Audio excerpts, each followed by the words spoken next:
Ooh. But Jonathan, I thought the heart is the most deceitful part of me and desperately sick. Solomon's conclusion is, follow the impulses of your heart. It's all meaningless anyway. Enjoy yourself. Right after he says follow your heart, he says, but remember, everything you do will come under judgment. What's up, YouTube family? It's your boy Jonathan Evans, and listen, we're going to get right into it because a lot of people struggle with this. Life is meaningless. Life is meaningless. If you've ever felt depressed or what the purpose of life is or why am I here or what is this about? Listen, many people have that thought. Many people struggle with that thought. The thought of life is meaningless. I remember my brother wrote a song called Meaningless. Meaningless without you. Okay, so he gives a point right there. It's meaningless, these treasures I possess. You got to go download the song. Only you can satisfy, and only you can save my life. Without you, Lord, is meaningless. Something like that. So I don't go out of words, and I try to hold his tone, but I can't hold his tone as well as he can, obviously, because it's his tone. But y'all need to go get that song because you need to meditate on it. He says it's meaningless without you. It's meaningless without you, these treasures I possess. Why am I saying this? Why am I singing my brother's song, which is one of my favorites, by the way, Anthony? I appreciate that one. It's because Solomon in Ecclesiastes felt the same way. I mean, Ecclesiastes 1:2, he says, it's vanity of vanities. It's all vain. It's all meaningless. In Ecclesiastes 1:14, he says, striving after the wind. In Ecclesiastes 2:17, he says, so I hated life itself. Some people feel like that. In Ecclesiastes 3:19, he says, man and the beast, there's no difference between either one of us because no matter what we do, we all have the same fate. We all have the same end. And Solomon's conclusion is, it kind of seems like he's writing the book thinking, none of this matters. And many of us are just like him. We've gotten to a place in our life where we're thinking, does it even matter? I remember one time as a chaplain of the Cowboys, I went to a game, Cincinnati Bengals. We were playing the Cincinnati Bengals, and we unfortunately had a player who passed away on the team. And so all of the guys were crying. All the guys were hurt. And because they just lost their teammate. Literally the morning of flying out for the game, he passed away in a car wreck. And I'll never forget that day. Because I preached the gospel in chapel service, guys who never came to chapel, guys got saved, that was great.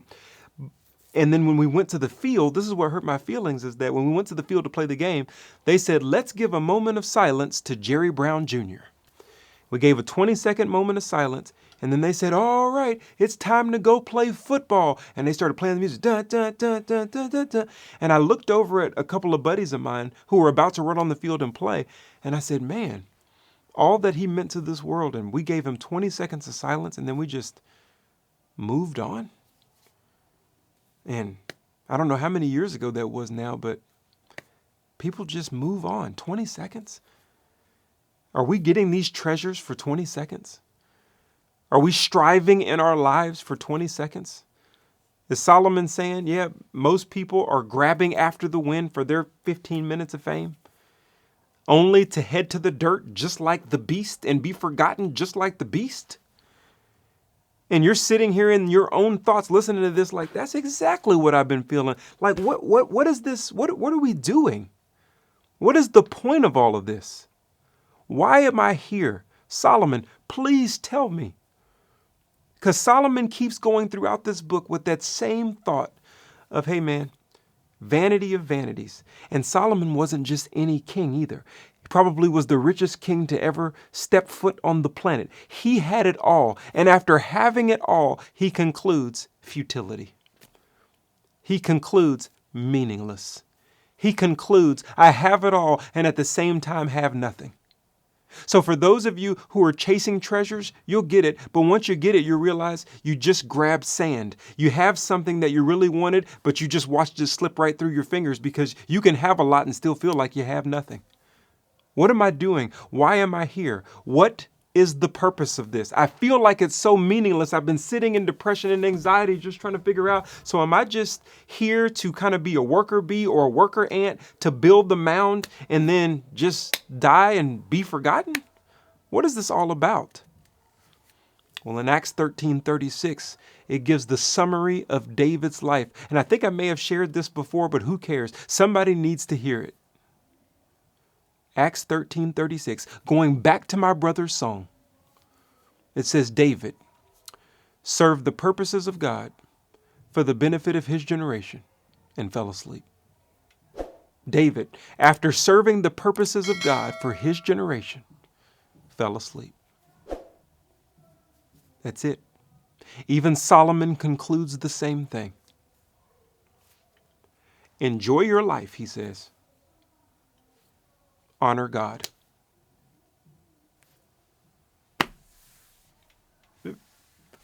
I mean, I know you're thinking like, give me something deep.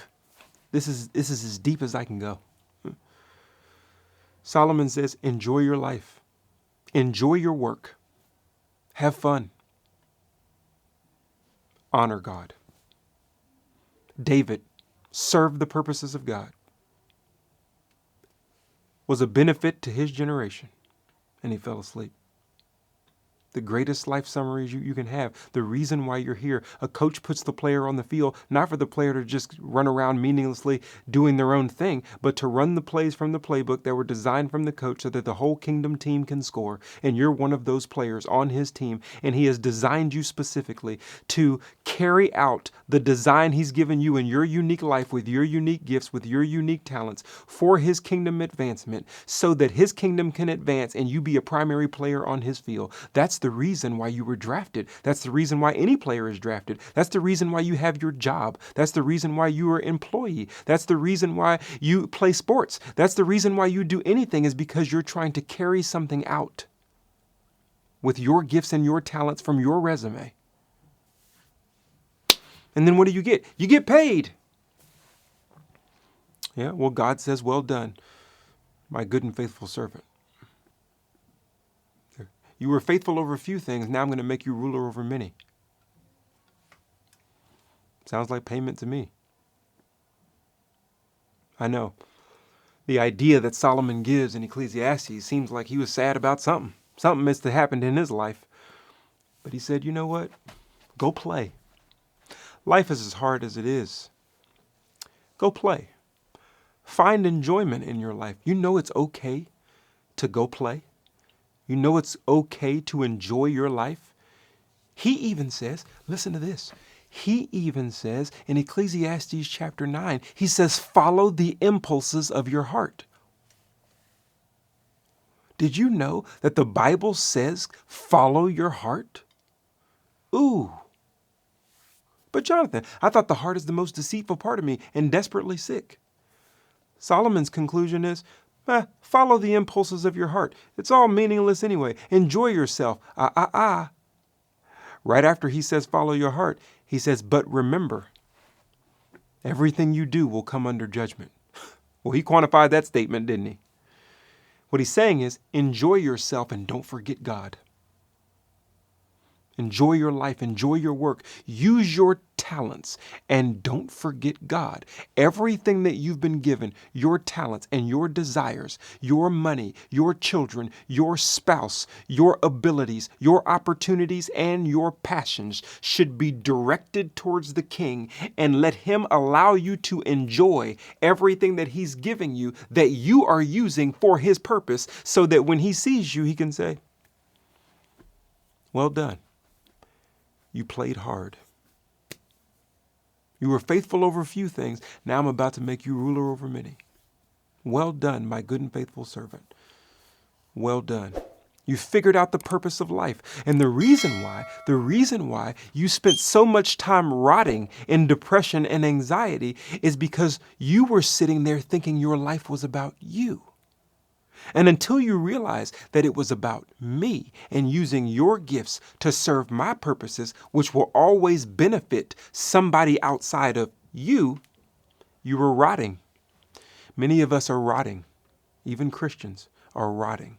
And the reason why we're rotting is because we're like a fruit that's eating itself. We're rotten.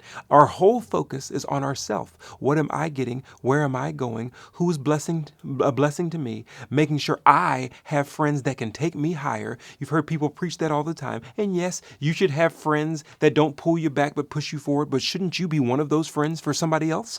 Everything is about me. And you'll come to the end like Solomon, and you'll have gold-plated hallways like Solomon, and gold toilets and gold chains, and Solomon had it all and wrote a book talking about how meaningless it all is. And then he concludes. If you go look at Ecclesiastes chapter 12, he concludes. He basically says, the conclusion. That's how he starts verse 13 and 14. Is he says, I'm going to read it to you. When all has been heard, fear God, keep his commands. I know you wanted something deeper, but that's all you need. It's deep enough. He says, enjoy your life because it's the only one you're going to get. Take what God has given you and give it back to him at full speed. You live your life in the fear of the Lord. And how do you know you're doing that? Because you're an obedient player. You're an obedient servant who's serving the purposes of God. That means you're impacting other people other than you. You're not trying to get followers. You're trying to give Jesus followers. And then you'll stop rotting. And you'll be actually usable and sweet for the kingdom. Be steadfast, unmovable, always abound in the work of the Lord, and know that it will not go in vain. Like, share, subscribe, ring the bell. We got our perception going now. Why we're here? Because we want to make sure that you fear God, love him, love others, and recognize why you're here. You're here for him. Be glad that he chose you. Let's go. What's up, everybody? Listen, I know that was depressing at first. But listen, you'll be more depressed not knowing that simple truth. All right? Like, share, subscribe, ring the bell, because Solomon gave us a great truth. I want you to share it. Share in the comments. Let me learn from you of how you figured out what life is about so that we can grow together. Can't wait to see you next time.